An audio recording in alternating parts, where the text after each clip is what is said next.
இன்றைக்கி ஒரு recipe video பார்க்கலாமா? என்னோடய ஸ்டைலில் டொமேட்டோ பாத் பார்க்கலாமா? இன்றைக்கி அவரைப்பருப்பு போட்டு தான் செய்ய போகிறேன்.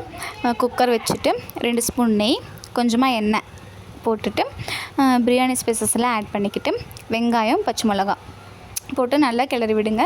வெங்காயம் ஓரளவுக்கு வெந்ததும் இஞ்சி பூண்டு பேஸ்ட் போட்டு நல்லா மிக்ஸ் பண்ணி விட்டுட்டு அதுக்கப்புறமா புதினா, கொத்தமல்லி அதையும் போட்டு நல்லா கிளறி விட்டுட்டு அதுக்கப்புறமா தக்காளி ஆட் பண்ணிக்கிறேன். தக்காளி வேகத்துக்காக கொஞ்சமாக உப்பும் ஆட் பண்ணி அதையும் நல்லா கிளறி விட்டுட்டு தக்காளி மசிகிற வரைக்கும் நல்லா வேகணும். நல்லா தக்காளி ஃபுல்லாக நல்லா மசிஞ்சிடணும்.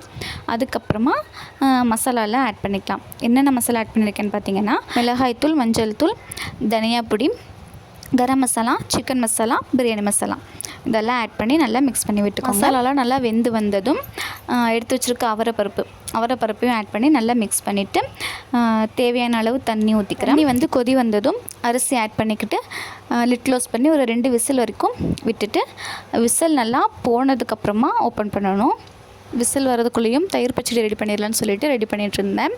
அதுக்கு 2 பெரிய வெங்காயம், ஒரு 2 பச்சை மிளகா, கொஞ்சமாக தயிர், ஒரு 1/2 கிளாஸ் தண்ணி, கொஞ்சமாக உப்பு ஆட் பண்ணி நல்லா மிக்ஸ் பண்ணிக்கிட்டு வச்சுட்டு அவ்வளோதாங்க, தயிர் பச்சடி ரெடி ஆயிடுச்சு. நல்லா சுட சுட டொமேட்டோ பாத் கூடயே தயிர் பச்சடியும் வச்சு சாப்பிட்டா சூப்பராக இருக்குங்க.